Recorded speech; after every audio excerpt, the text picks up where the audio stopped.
FutureLux CES 2012 coverage is brought to you by Cooler Master. Celebrating 20 years of innovation and excellence with visually striking products like the new Cooler Master Cosmos 2 Ultra Tower chassis.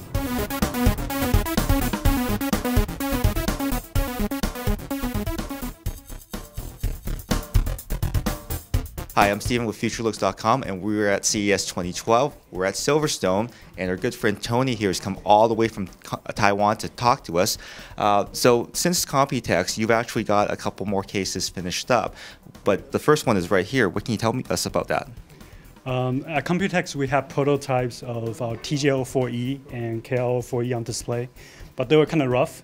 So what you see here today are two finished production-ready products, and they're actually on the way here in about 2 weeks to the North American market. Now, what kind of price point are we looking at as far as launch and everything goes?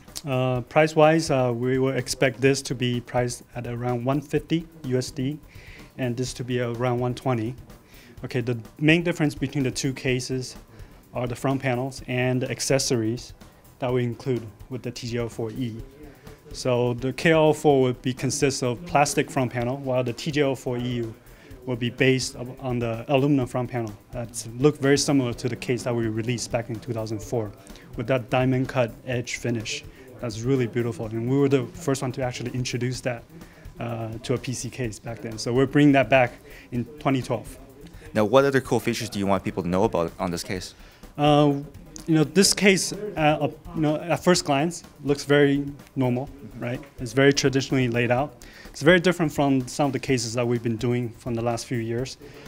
So what we did is we took what we learned from the last few years, things like positive pressure, for good dust reduction and good cooling layout, and implement them into these more traditional layouts. So we think there's still a lot to be improved in these type of cases. So one of the things that we did first is to increase the storage space capacity that a mid-tower case like this can have.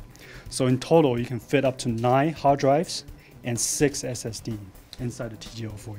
That's a lot of storage for sure, and I'm sure that'll keep a lot of people happy that have huge collections of data. Now, one of the things that you are very well known for is actually home theater PC cases, and you finished up a couple more, so let's go have a look at those.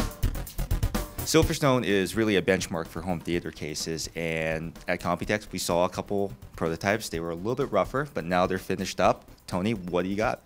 So these are also pre-production cases, and they're pretty much what you'll see for production cases. They'll be available probably sometime around March timeframe for approximately $140 to $130 for both of these cases. This is very similar in terms of what we're trying to do with the tower cases that we were talking about earlier. So we're bringing back some of our most popular cases by revamping them with much better spec than before. So for example, this HTPC case now has 8 hard drive capacity compared to the 6 before. So this is a pretty impressive improvements, consider that we didn't increase the size of the case. What we did also is to increase the cooling performance dramatically.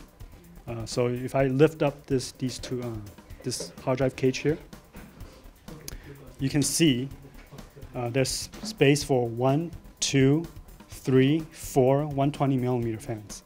Okay, and here's actually a cable box to help you route your cables.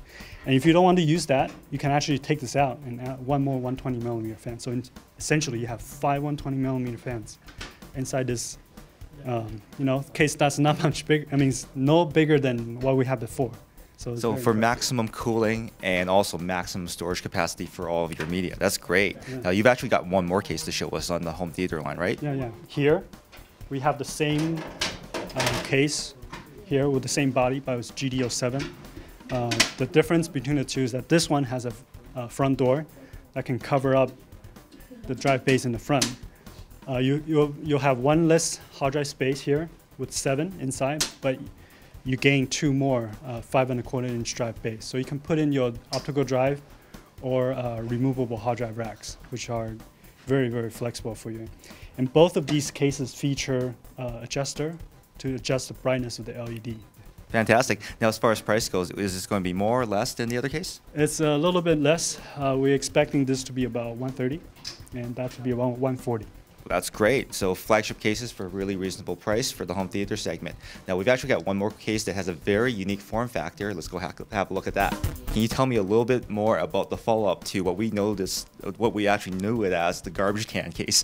Well, a lot of people, they really liked the look of FT03 when we first launched it. But when they actually got it home, some of them thought it was much bigger than they imagined.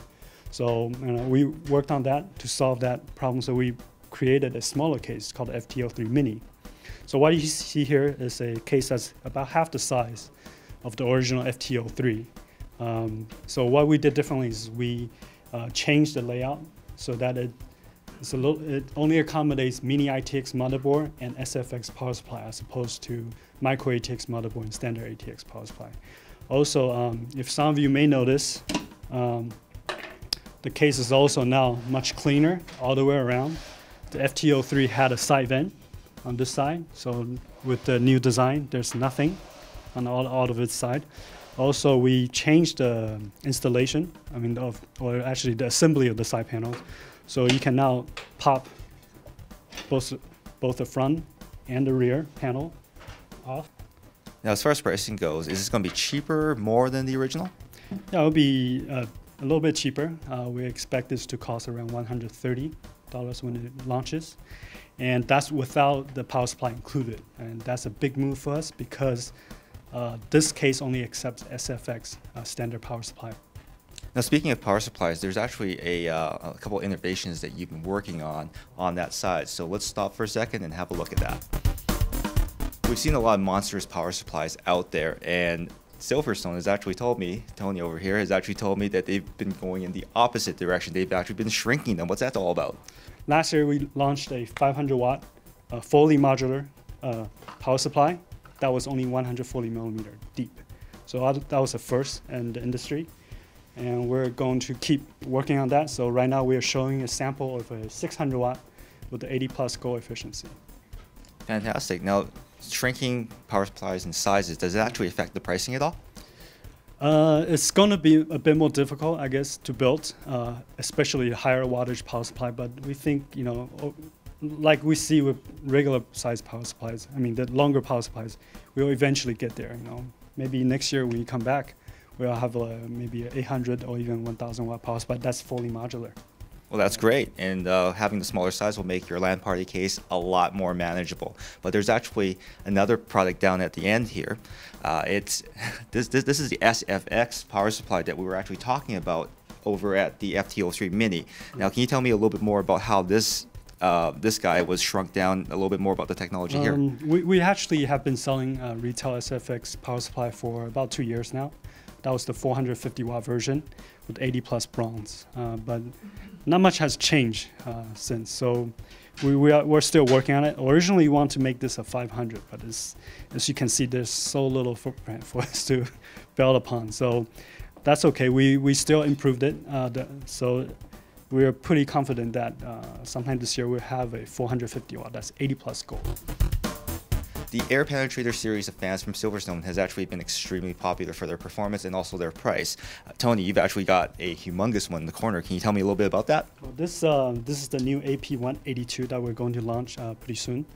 As you know, we have quite a lot of cases like the Fortress 2, Raven 2, Raven 3 that comes with these this 180 millimeter fan sizes, but they only run in 2 speeds, 700 RPM or 1200 RPM. So for those that are looking to get a fan that maybe runs slower, quieter, or faster with more airflow, this is a really good choice with the fan controller built included. That lets you adjust speeds from 500 RPM all the way up to 2000 RPM. In order for us to get to that higher speed, we have to have a new fan bearing or fan motor to withstand that much stress.